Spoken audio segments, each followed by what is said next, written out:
بسم اللہ الرحمن الرحیم نحمده ونصلی علی رسوله الکریم اما بعد بسم اللہ الرحمن الرحیم۔ عزیز طلباء، آج ہم کنز الدقائق حصہ دوم سبق نمبر 242 شروع کر رہے ہیں۔ اس سبق میں ہم کتاب الشفع سے باب ما یبطل به الشفع سے متعلق پڑھیں گے۔ آج کے سبق میں ہم شفع کے اسقاط سے متعلق پڑھیں گے کہ حق شفع کو ساقط کرنے کے لیے حیلہ کرنا کیسا ہے۔ تو عزیز طلباء، آج کے سبق کا خلاصہ یہ ہے کہ مصنف علیہ الرحمہ بیان الحیل المسقطۃ للشفعۃ او المقلۃ لرغبۃ الشفیع کہ حق شفع کو ساقط کرنے کے لیے حیلہ کرنا یا اس کے شفیع کی رغبت کو کم کرنے کے لیے حیلہ کرنا یہ کیسا ہے شرعاً۔ تو 3 حیلوں کو ذکر کریں گے۔ ان میں سے پہلا حیلہ ہے شراء بعض معین مانع للجار فقط۔ مثلا 10 کمروں کا گھر ہے، اب اس کے پڑوسی کو اگر یہ گھر بیچا جائے گا تو حق شفع کا اختیار ہوگا۔ یہ ان 10 کمروں میں سے بعض معین یعنی 9 کمرے خرید لیں اور ایک وہ کمرہ جو پڑوس کے گھر کے ساتھ ملا ہوا ہے جس میں وہ شفیع بنتا ہے، حق جار ہونے کی وجہ سے وہ فروخت نہیں کرتا،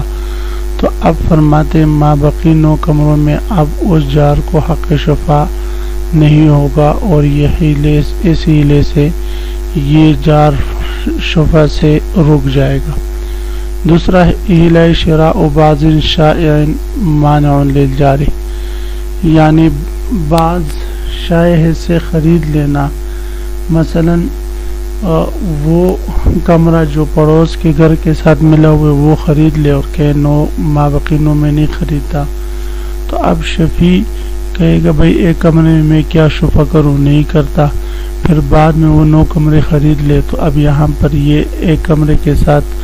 حق مبیع میں شریک ہوا اور وہ تو پڑوسی ہے، تب اس وجہ سے پڑوسی کو شفع کا حق حاصل نہیں ہوگا۔ تیسرا حیلہ ہے شراء الکل مانع للشریک والجار، کل کو وہ خرید لے لیکن اتنے باری قیمت میں خرید لے کہ جس باری قیمت سے شفیع جو ہے خریدنے کا اہل نہ ہو اور وہ حق شفع سے دستبردار ہو جائے۔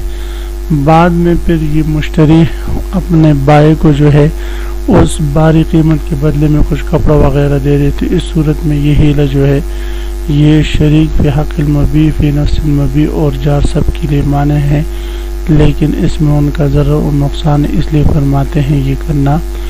جائز نہیں۔ بہرحال ان کا حکم بھی آئے گا، تو یہ ان 3 حیلوں کا ذکر آج کے سبق میں ہوگا۔ تو عزیز طلبہ آتے ہیں کتاب کی طرف۔ سب سے پہلے ہم عبارت پڑھتے ہیں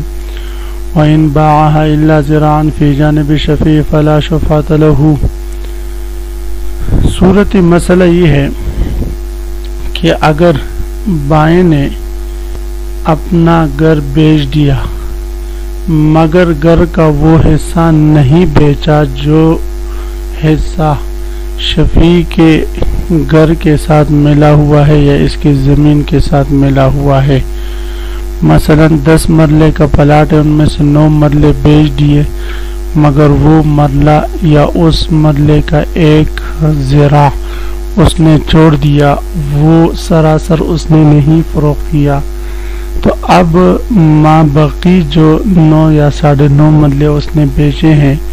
تو شفیع کو ان 9.5 مرلوں میں شفع کا حق حاصل نہیں ہوگا، اس لیے کہ اس کو جس حصے میں شفع کا حق حاصل تھا وہ حق حصہ بائع نے نہیں فروخت کیا، مشتری نے نہیں خریدا۔ تو یہ فرما رہے وَإِن بَاعَهَا، اگر بائع نے بیچ دیا وہ زمین یا وہ گھر یا مشتری نے خرید لیا وہ زمین یا وہ گھر الا ذراعا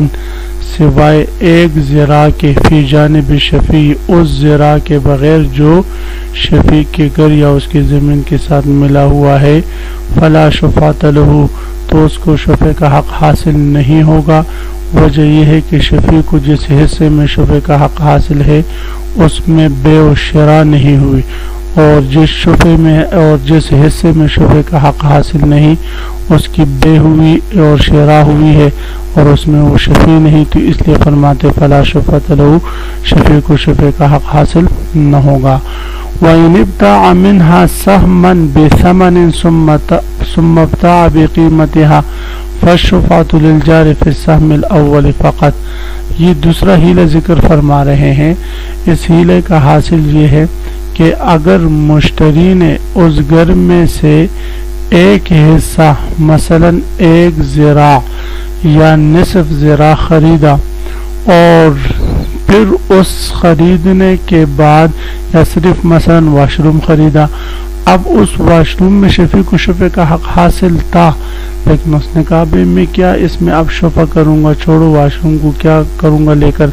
اس نے نہیں لیا، پھر بعد میں شفیع اب مابقی گھر کو خریدنا چاہتا ہے، تو اس پڑوس کو، جار کو اب اس مابقی گھر میں شفع کا حق حاصل نہیں۔ وجہ یہ ہے کہ یہ مشتری جو ہے باتھ روم خرید کر اس کے ساتھ اس گھر میں حق مبی میں شریک ہو چکا ہے، اور ہم پڑھ چکے ہیں کہ جب حق نفس مبی میں شریک ہو تو پھر جار کو شفع کا حق حاصل نہیں ہوتا۔ اس لیے فرماتے وَإِنِ ابْتَاعَ مِنْهَا، اگر گھر سے کچھ حصہ خریدا، سہمن کچھ حصہ، بثمن کچھ ثمن کے بدلے میں، ثم ابتاع بقیمتها، پھر ما بقی گھر کو اس کی قیمت کے بدلے میں خریدا، فالشفعۃ للجار فی السهم الاول، تو شفیع کو شفع کا حق، جار کو شفع کا حق صرف پہلے والے حصے میں ہوگا جو اس کے گھر کے ساتھ ملا ہوا ہے، ما بقی میں نہیں ہوگا۔ وَإِنِ ابْتَاعَهَا بِثَمَنٍ، یہ تیسرا ہیرا ذکر فرما رہے ہیں کہ اگر مشتری اس گھر یا زمین کو خریدے یا بائے اس گھر یا زمین کو بیچ دے، بثمن غال، بہت بھاری ثمن کے ساتھ، یعنی 10 کروڑ ڈالر کے بدلے میں، پھر ظاہر ہے کہ شفیع اس میں شفع نہیں کر سکتا، ثم دفع ثوبا عنہ، پھر اس تمام ثمن کے بدلے میں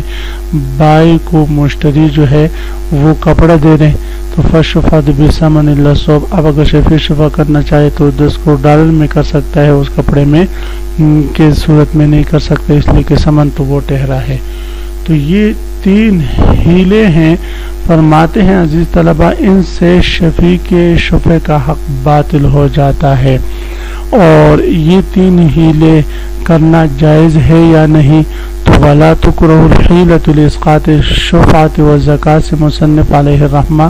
ان ہیلوں کا حکم ذکر فرما رہے، تو فرماتے وَلَا تُكْرَهُ الْحِيلَةُ، حیلہ کرنا مکروہ نہیں ہے۔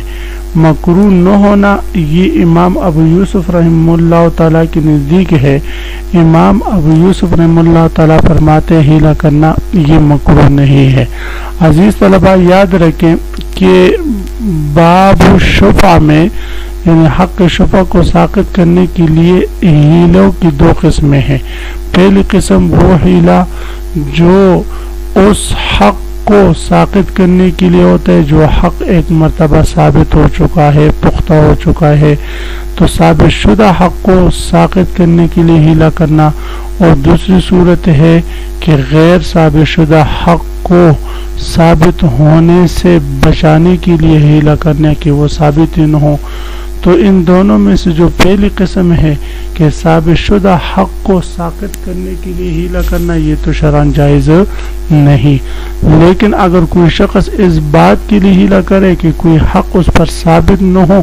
تو فرماتے امام ابو یوسف رحمہ اللہ تعالیٰ یہ جائز ہیں، اور امام محمد رحمہ اللہ تعالیٰ فرماتے ہیں یہ جو ہے مکروہ ہے، اور امام ابو یوسف رحمہ اللہ تعالیٰ فرماتے ہیں یہ مکروہ نہیں ہے۔ اسی طرح زکوٰۃ کا مسئلہ ہے، تو زکوٰۃ جو ہے تو یہاں پر بھی 2 ہی صورتیں ہیں، ایک تو یہ کہ حولان حول پایا گیا اور زکوٰۃ واجب ہو چکی، اب تو ساقط کرنے کا کوئی ہیلہ ممکن ہی نہیں، کوئی کرے گا تو وہ تو ناجائز اور حرام ہم کرے گا۔ لیکن اگر زکوٰۃ واجب ہونے میں، فرض ہونے میں اب مہینہ باقی، پہلے ہی سے یہ اپنے جو ہے مال بیوی کو ہدیہ کر لے یا جو ہے اپنے چھوٹے بچوں کو ہدیہ کر لے، پھر جب سال پورا ہو جائے پھر دوبارہ لے لے، تو فرماتے ہیں اس صورت میں زکوٰۃ کو ساقط کرنے کا ہیلہ کرنے امام ابو یوسف رحمہ اللہ تعالیٰ کے یہاں مکروہ نہیں، امام محمد رحمہ اللہ تعالیٰ کے ہاں یہ مکروہ ہے۔ باب زکوٰۃ میں امام محمد رحمہ اللہ تعالیٰ کے قول پر فتویٰ ہے، اور باب شفع میں امام ابو یوسف رحمہ اللہ تعالیٰ کے قول پر فتویٰ ہے۔ تو یہی فرماتے ولا تکرہ الحیلۃ لاسقاط الشفعۃ، شفع کو ساقط کرنے کے لیے ہیلہ کرنا مکروہ نہیں، والزکوٰۃ اور زکوٰۃ کو ساقط کرنے کے لیے بھی ہیلہ کرنا یہ مکروہ نہیں، امام ابو یوسف رحمہ اللہ تعالیٰ کا قول مذکور ہے۔ عزیز طلباء، تو اسی کے ساتھ آج کے سبق کا اختتام ہوا۔ آج کے سبق کا خلاصہ یہ ہوا کہ ہم نے 3 قسم ہیلوں کے پڑھے، 3 قسم کے ہیلے پڑھے جو حق شفع کو ساقط کرنے کے لیے آتے ہیں اور حق شفع کے اس کو ثابت ہونے کے لیے مانے ہیں، اور یہ تینوں طریقے ہیلے کے اپنانے امام یوسف رحمہ اللہ تعالیٰ کے ہاں جائز اور غیر مکروہ امام محمد رحمہ اللہ تعالیٰ کے ہاں مکروہ ہے۔ آپ حضرات سبق کو خوب غور سے سنیں سمجھے۔ اللہ ہم سب کا حامی و ناصر و آمین، وآخر دعوانا ان الحمدللہ رب العالمین۔